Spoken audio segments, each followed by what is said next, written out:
Home is a place where most of us feel completely safe and comfortable. For some elders, however, home is not a safe refuge. Behind closed doors, these older people are victims in the tragic drama of elder abuse. Elder abuse is the mistreatment of an older person by someone who has a relationship with the elder.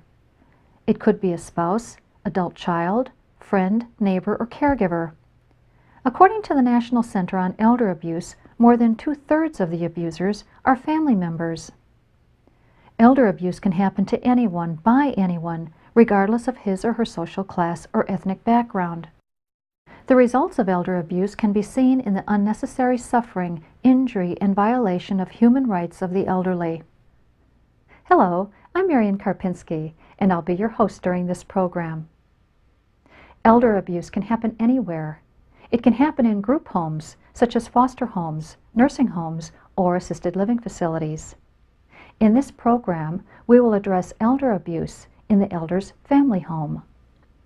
Elder abuse can be difficult to identify. Some diseases and chronic illnesses can mask or mimic the visible signs of abuse. For instance, some diseases may cause people to bruise more easily.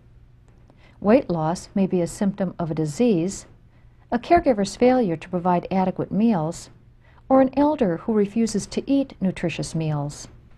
Elder abuse is very complex.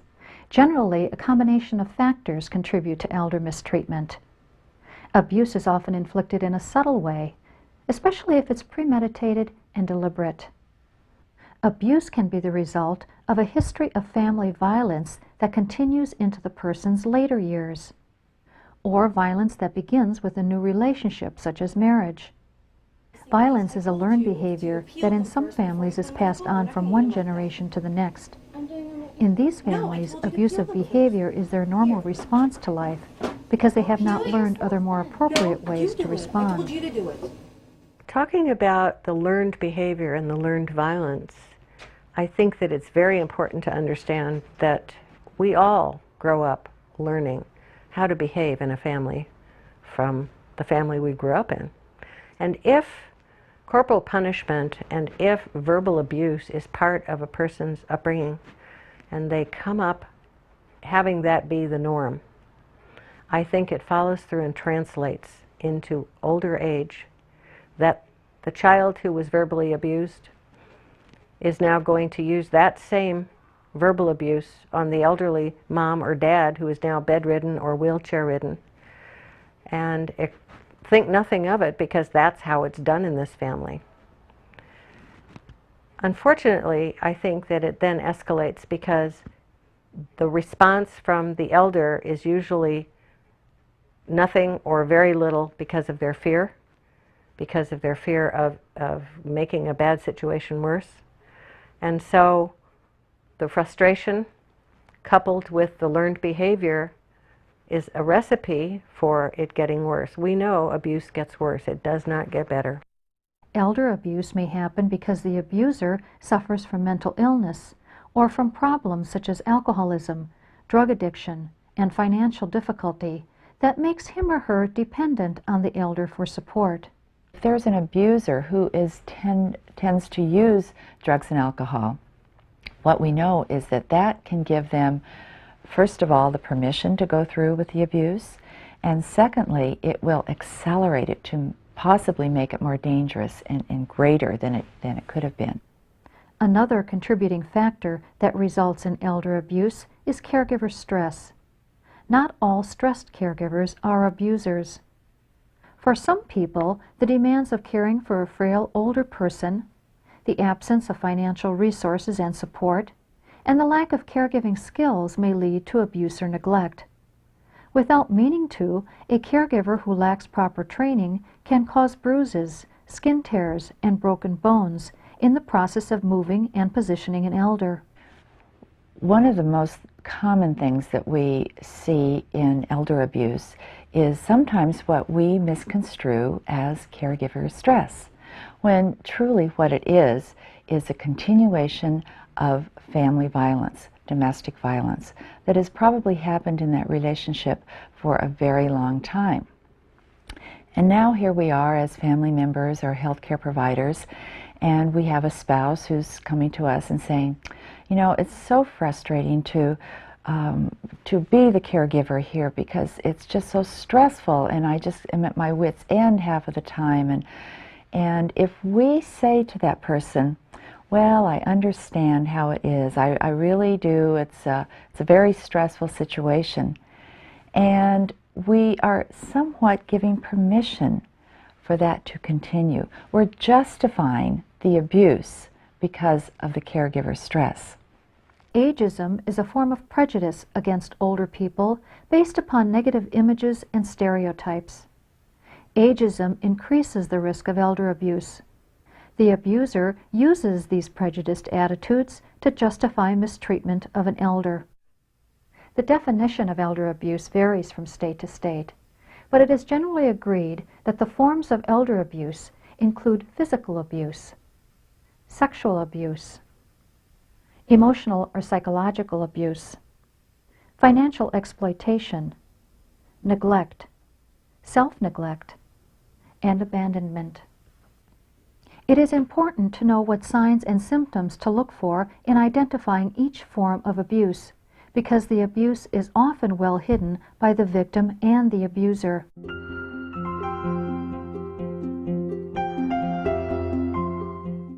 According to most state statistics, neglect is a leading form of elder abuse.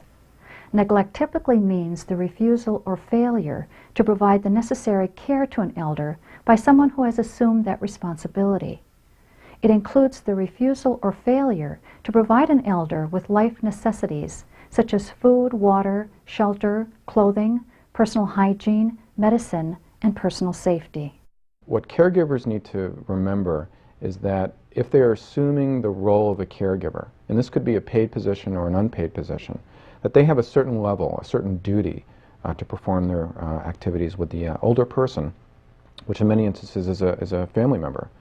I would urge people to understand that the states are becoming more proactive now when they're dealing with neglect situations. And in some instances, a neglect situation of an elder person, failure to provide food, not turning the person in a bed, which could result in, say, bed sores or decubitus ulcers, could rise to a criminal level. And in many states, there are prosecutions taking place now on this specific form of elder abuse. Some of the signs and symptoms of neglect include unsanitary living conditions, such as a dirty home, fleas, the smell of fecal and urine odors, soiled linens, or lice on the elder's body. Other signs include untreated bed sores, poor personal hygiene, dehydration, and malnourishment. Unsafe living conditions, such as no running water or heat, are signs of neglect. Neglect can also include the failure to pay for home care services by a person who has financial responsibilities to provide care for an elder. Self-neglect is another form of neglect, and this is when an elder person who's taking care of themselves does so at a risk to their health and well-being. For instance, an elder person may not be feeding themselves enough, may not be hydrating, taking enough medicine, or taking too much medicine. What about their general living conditions? They may be living in a very dirty environment. And this is another form of neglect that we need to be very cognizant about. Unintentional neglect may occur when the person assuming responsibility for care is incapable of providing that care. When I first came here, I realized that my stepfather had dementia and he was getting worse. And my mother has had a problem with her knee and her hip, which turned out to be her heart and her lungs. And my mother could no longer care for my stepfather, and my stepfather could not care for my mother. They both needed care. They both needed help, and we didn't know where to turn at that point.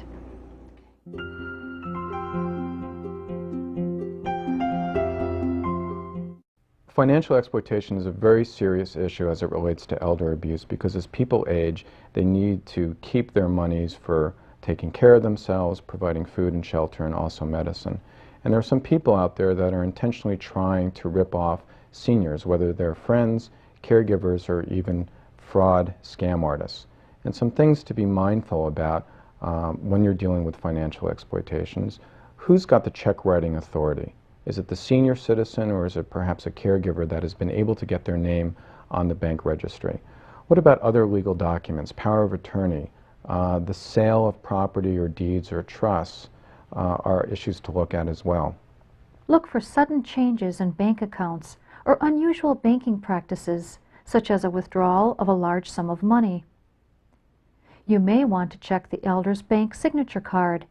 This will alert you to any additional names that may have been added. There may be an unexplained disappearance of jewelry or personal property. The elder may complain of missing articles or money.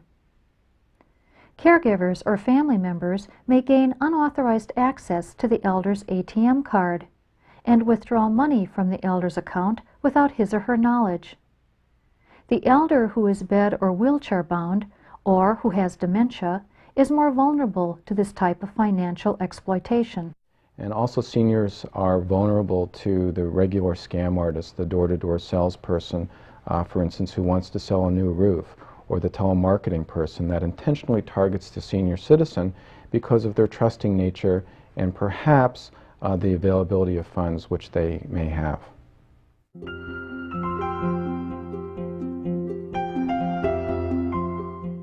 Emotional and psychological abuse really is one and the same thing.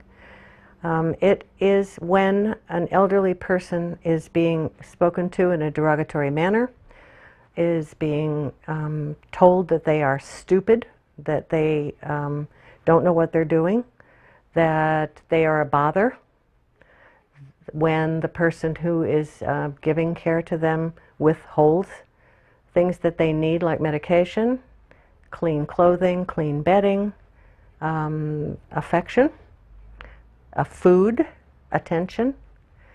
When the elderly person is made to feel as though they don't count, that their needs are not important, and that they are in the way. We find that often emotional and psychological abuse, verbal abuse, can be more damaging over a longer period of time than physical abuse can be. And we have found that to be so. And it drives the person who is being abused inward, which is what keeps them isolated and keeps them from getting help and encourages the abuse to continue.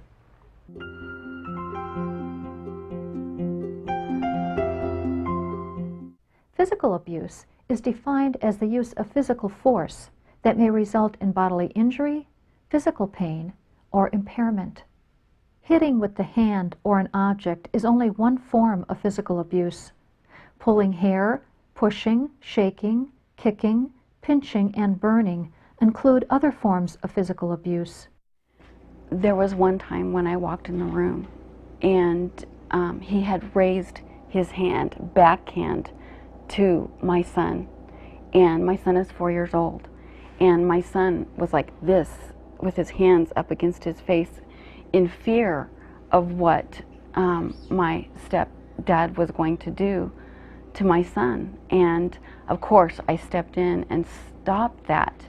But what was so sad was the dementia had made him very unpredictable. And at one point, when he had had a stroke, the nurses had even told my mother to hide the knives. He had taken knives to some of the portraits that he had done of my mother.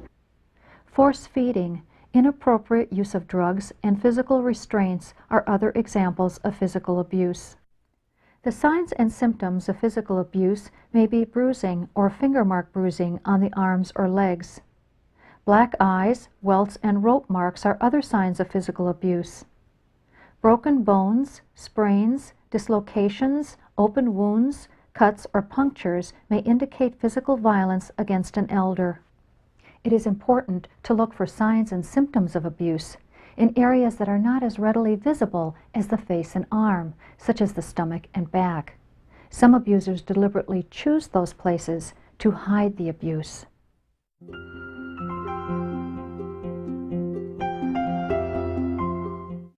Sexual abuse is a kind of abuse that we overlook in elderly people often because it is particularly shameful to them, so they don't reveal it to us as often. But sex abuse in elderly can include things like unwanted sexual contact, sex without being able to give consent, as in the Alzheimer's patient or disabled person, forced intercourse, any kind of sexually degrading acts that are against the person's moral belief. We see these things more commonly than we want to believe. Of all the abuse, the sexual abuse of elders is something that they are very reluctant to talk about. Oftentimes, elderly women do not think that when a male child or grandchild or caregiver says something inappropriate to them that is sexually inappropriate, that there's anything wrong with it, because they come from a time and a belief system where men were given the right to speak to women in certain ways, and they don't think there's anything off color or wrong about it. But often that leads to further abusive situations. I think that it's very difficult unless there are outward signs like the obvious vaginal infections or bruising in the area or what have you, that a person really can tell when there is sexual abuse, unless the person who is being abused begins to give you clues. Oh, well, they want to always be in the room when I'm changing my clothes, or he insists on coming in the bathroom and staying there, and I ask him to leave, but he stays, and those sorts of things. Little clues that we need to be so aware of and pick up on and begin to ask more about. Other signs of sexual abuse may be a change in behavior. For example, an elder who becomes severely upset when being bathed, dressed, or undressed. Torn, stained, or bloody underclothing, or unexplained vaginal or anal bleeding may also be signs of sexual abuse.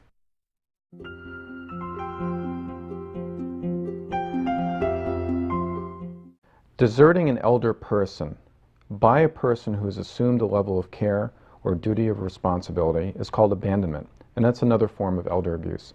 A famous case that took place several years ago was when a caregiver, a family member, took their father to a neighboring state. This individual had Alzheimer's and was confined to a wheelchair. The caregiver put this father at a racetrack and abandoned the person with no intention of ever coming back. We see abandonment cases with a little bit more frequency now. Oftentimes the person is abandoned at a hospital or senior center or abandoned at a shopping mall by a caregiver with no intention whatsoever of ever coming back to get this person.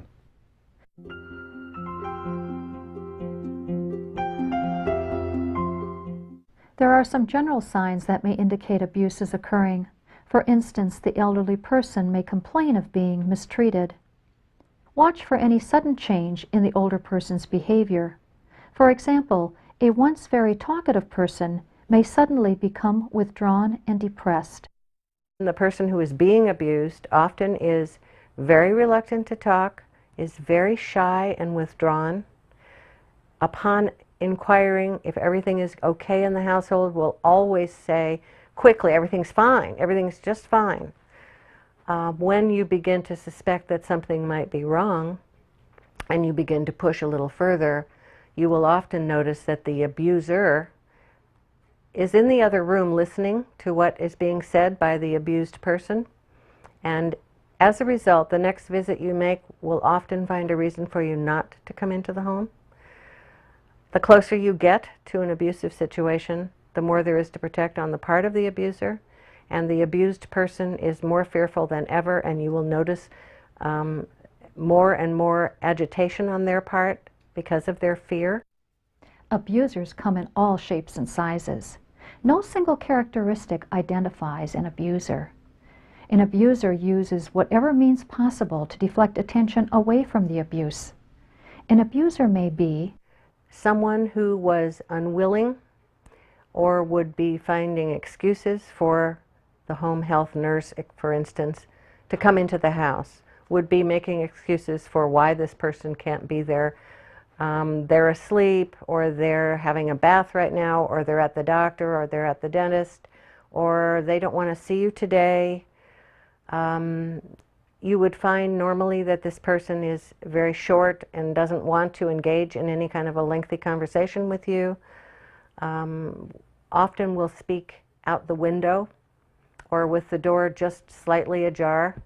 They do not want to be confronted because they have something to protect. Sometimes it's very hard to identify someone as an abuser. And the reason is because they're often very charming. People really like them. They have a good sense of humor. And they're often leaders in the community. Maybe he had a Boy Scout troop at one time, a leader in his church. Very convincing. An abuser is someone whose life depends upon their good manipulation, their good charisma with other people. And of course, behind closed doors, we know that there is an entirely different story here.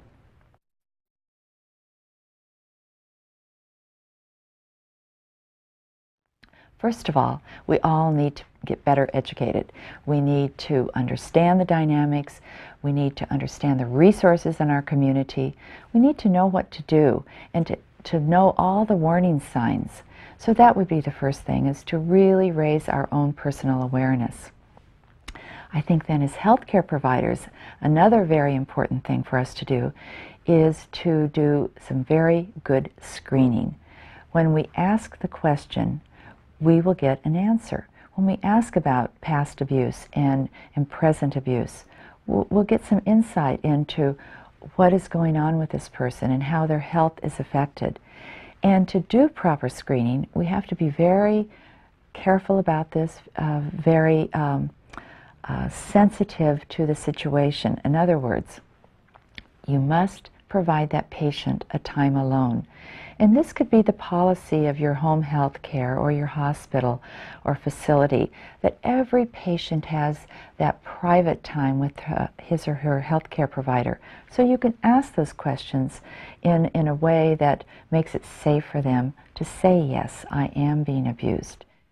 Listen and take seriously any complaints of mistreatment from an elder.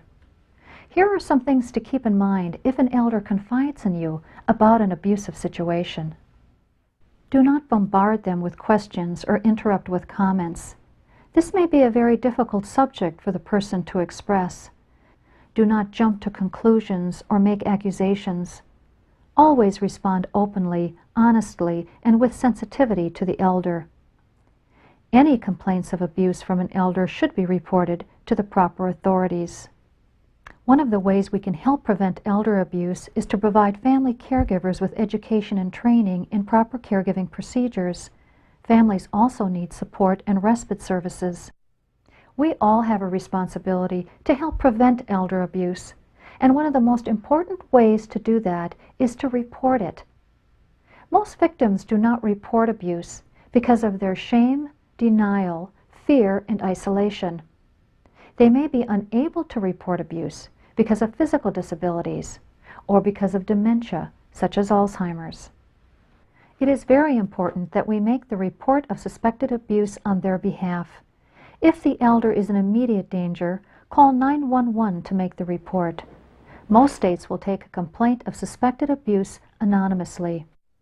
If danger is not immediate, you can report suspected abuse to your local county adult protective services, whose professional staff will make the investigation. Adult Protective Services was there within an hour to counsel with us, to tell us what our options were. They heard that we wanted our stepfather to be cared for as well. And what was so great about it was it ended up where my stepfather got the help that he needed and deserved, and my mother is cared for and has dignity, and there's peace in our home. If you have difficulty finding your local Adult Protective Services number, you can call the National Elder Care Locator number at 1-800-677-1116 and let them know you want to report suspected abuse. They will let you know the number to call in your area. Many states have mandatory reporting laws for professionals who work with the elderly. If you are a mandatory reporter, and most health professionals are, follow your state guidelines for the proper procedure when reporting suspected elder abuse. The drama of elder abuse need not end in tragedy. When you become an elder's advocate, you break the cycle of isolation and secrecy that is at the heart of elder abuse. You may be the one person who can make a difference. Your involvement may be the key to restoring peace and safety to an elder's life. Use the resources available in your community to report suspected elder abuse.